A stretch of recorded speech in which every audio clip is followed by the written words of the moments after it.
Πάμε μια ακόμη πολιτική δημόσια συζήτηση, κυρίες και κύριοι. Να καλησπερίσω τον κύριο Παντελή Κολόκα, Αντιπεριφερειάρχη Υπήρου, στέλεχος πολιτευτή της Νέας Δημοκρατίας. Κύριε Κολόκα, σας ευχαριστώ πολύ για την παρουσία σας εδώ απόψε. Καλησπέρα και ευχαριστώ για την πρόσκληση. Δεν θα μιλήσουμε για την περιφέρεια, θα μιλήσουμε για την κεντρική πολιτική επικαιρότητα. Έχετε εκδηλώσει το ενδιαφέρον σας να είστε υποψήφιος βουλευτής. Θα μας πείτε, αν έχετε πάρει το και έχουμε καιρό να μιλήσουμε, θα μας πείτε τι συμβαίνει με τα ψηφοδέλτια της Νέας Δημοκρατίας εδώ, με τη δική σας υποψηφιότητα. Όμως να ξεκινήσουμε από το ναι του Αντώνη Σαμαρά στο δεύτερο μνημόνιο. Όλο το προηγούμενο διάστημα ο Αντώνης Σαμαράς έλεγε όχι στο πρώτο μνημόνιο. Ξαφνικά, αφού υπήρξε η συγκυβέρνηση Παπαδήμου, είπε ναι στο δεύτερο μνημόνιο. Γιατί? Για εσάς είναι αιτιολογημένο? Καταρχήν να ξεκαθαρίσουμε ότι ο κύριος Σαμαράς φώναζε από την πρώτη ψήφιση του μνημονίου πως το συγκεκριμένο μνημόνιο με αυτές τις επιλογές δεν είναι το κατάλληλο και θα μας οδηγήσει σε καταστάσεις οι οποίες θα είναι μη αναστρέψιμες με τα δεδομένα τα χρονικά και τις πιέσεις που θα υπάρχουν σε σχέση με τις ανταλλαγές των ομολόγων. Δίκιο είχε αυτό. Και γένετο. Όμως ψήφισε το δεύτερο μνημόνιο. Μάλιστα έλεγε χαρακτηριστικά ότι φέρτε μου το μνημόνιο της Ιρλανδίας να το ψηφίσω, έλεγε τότε. Ναι. Δίκιο είχε αυτό. Όμως ψήφισε το δεύτερο που επίσης δεν είναι αναπτυξιακό. Ψήφισε το δεύτερο και έχει ξεκαθαρίσει, έχει αποσαφηνίσει ότι ψήφισε το δεύτερο μνημόνιο γιατί η κατάσταση όντως ήταν μη αναστρέψιμη με τα δεδομένα έτσι όπως έχουν προκύψει. Αυτό έλεγε και ο Παπανδρέου. Στην προκειμένη πριν 2 περίπτωση. χρόνια, κύριε Κολόκα.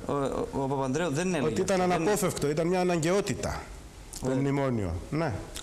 Το μνημόνιο, οι όροι του μνημονίου είναι συνήθως αυτοί οι οποίοι καθορίζουν τις εξελίξεις. Να. Και όταν βρίσκεσαι στη μέγενη αποφάσεων τόσο καθοριστικών όσο τουλάχιστον λένε οι οικονομικοί, στο σύνολό τους οι οικονομικοί αναλυτές, που ότι βάζουν οι δανειστές μας, βάζουν οι συνθήκες, είναι φυσικό και επόμενο να κάνεις επιλογές οι οποίες είναι αντιδημοφιλής. Ξέρετε πολύ καλά ότι αν ψήφιζε όχι στο μνημόνιο σε αυτή τη συγκεκριμένη χρονική στιγμή που θα ήταν και αν θέλετε το πιο εύκολο, θα είχε την μεγάλη λαϊκή απήχηση. Ωστόσο, ξέρετε, το πιο σημαντικό από όλα είναι ότι θα είναι ανεύθυνο και φυσικά όχι ειλικρινές αν κάποιος θυσιάζει το λαϊκό συμφέρον προκειμένου να ικανοποιήσει το λαϊκό αίσθημα. Αυτό θα μπορούσε να πει και ο Παπανδρέου, επαναλαμβάνω, πριν 2 χρόνια. Αυτό λέει και ο Παπανδρέου. Αυτό λένε και οι κυβερνητικοί, οι παπανδρεϊκοί για τις πράξεις τους πριν 2 χρόνια, για το πρώτο μνημόνιο.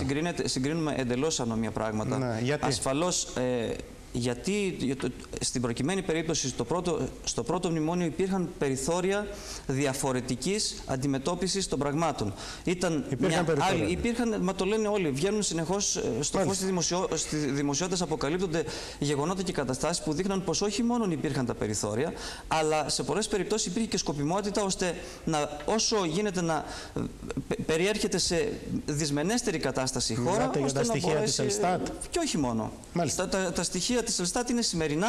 Και νομίζω ότι είναι το κερασάκι στην τούρτα όλων αυτών που ξέρουν όλοι οι πολίτες. Ωστόσο, σας τοποθετούμε κατά αυτόν τον τρόπο, γιατί ξέρετε είναι πολύ εύκολο για μας που δεν ψηφίσαμε στη Βουλή να κάνουμε μια εύκολη κριτική και να λέμε όχι εκ του ασφαλούς. Δεν θα είστε στα ψηφοδέλτια όμως αν το κάνετε αυτό, κύριε. Δεν είναι θέμα το αν θα είσαι ή δεν θα είσαι στα ψηφοδέλτια. Το θέμα είναι ότι αυτό που πιστεύεις στην προκειμένη στιγμή, αν μπορείς να το αποδείξεις κιόλας, σημαίνει ότι θα πρέπει να το λες ευθαρσώς και να το τεκμηριώνεις ώστε να γίνεσαι κατανοητός και από αυτούς που σε ακούνε.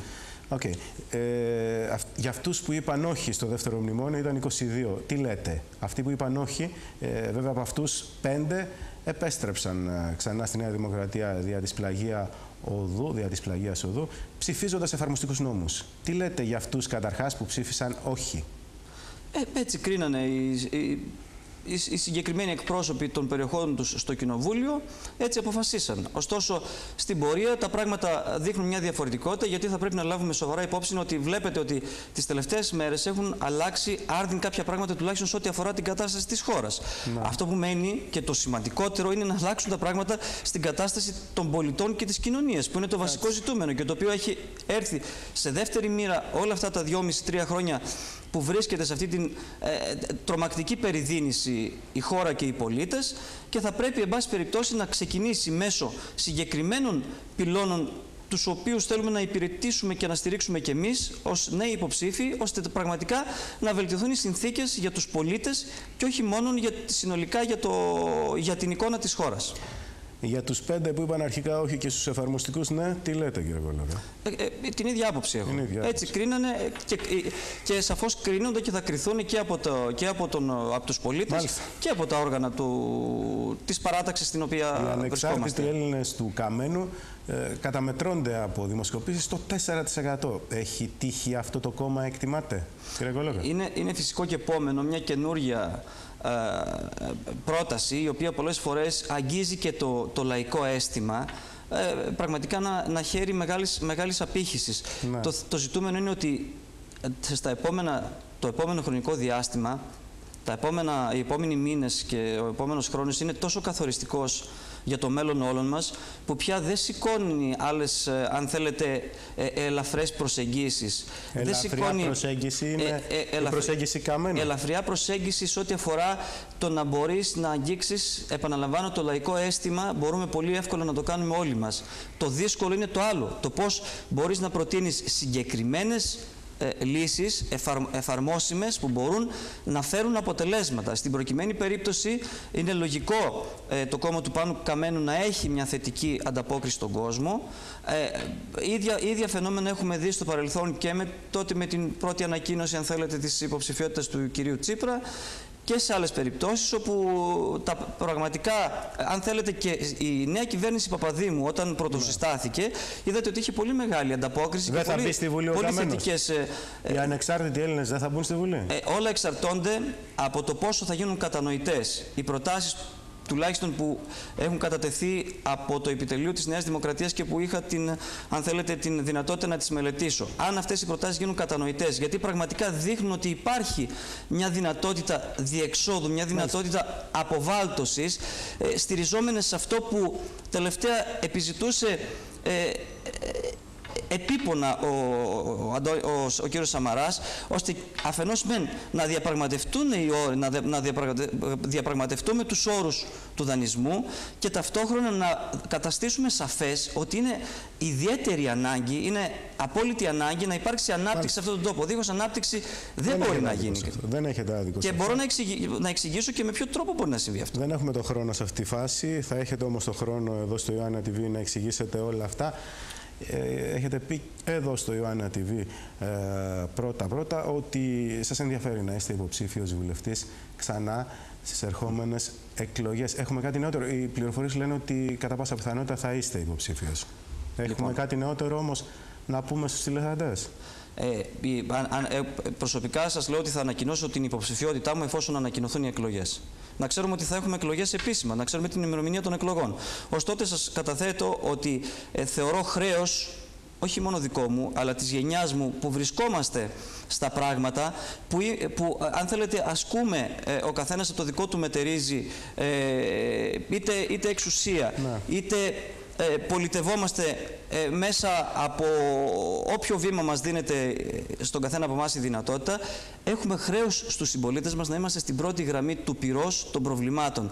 Αν αυτή τη φορά η γενιά η δική μου δεν είναι στην πρώτη γραμμή, τότε απλά το να αρκούμαστε, στο να διαμαρτυρόμαστε ή στο να αφορίζουμε ή στο να λέμε δεν συμμετέχουμε ή δεν πάμε να ψηφίσουμε, πραγματικά το μόνο που θα δημιουργήσει είναι ένα πιο δυσμενές μέλλον για όλους μας. Και σε καμία των περιπτώσεων δεν ισχυρίζουμε ότι εγώ είμαι η ακτίδα του φωτός. Υπάρχουν σαφώς άνθρωποι της γενιάς μου και νεότεροι ακόμη και μεγαλύτεροι από μένα, οι οποίοι μπορούν να φέρουν το νέο, μπορούν να φέρουν αυτήν τη δημιουργική ενέργεια που μπορούν πραγματικά να δώσουν την υπόσταση τα πράγματα και στις εξελίξεις σε αυτήν που πρέπει και έχουν χρέος να το κάνουν. Κύριε Κολόγα, είπατε θα ανακοινώσετε την υποψηφιότητά σας όταν προκηρυχθούν οι εκλογές. Οι εκλογές σίγουρα θα γίνουν στο τέλος του Απρίλη ή αρχές Μάη. Θα ανακοινώσετε εσείς την υποψηφιότητα, δεν θα περιμένετε να το κάνει αυτό η επίσημη Νέα Δημοκρατία, επίσημα η Νέα Δημοκρατία? Νομίζω ότι αυτονόητο είναι, γι' αυτό και. Αυτό λέτε. Αυτό λέω, ότι με το που θα ανακοινωθούν οι εκλογές. Είστε αισιόδοξος ότι θα είστε υποψήφιος? Ποια είναι τα μηνύματα που παίρνετε? από την Συγκρού. Οι δικές μου πληροφορίες νομίζω ότι σας έχω πει εδώ και καιρό. Το ενδιαφέρον υπήρχε και από τις δύο πλευρές. Το θέμα είναι ότι ως νέοι άνθρωποι δεν είναι η καλύτερη περίοδος για να είναι κανείς υποψήφιος. Καταλαβαίνετε ότι πολλές φορές μπαίνουμε σε μια διαδικασία πολύ σκληρής διαδρομής, έτσι όπως είναι οι συνθήκες. Δεν είναι, αν θέλετε, και η ιδιότητα του βουλευτή δεν έχει την έγκλη που είχε τα προηγούμενα χρόνια.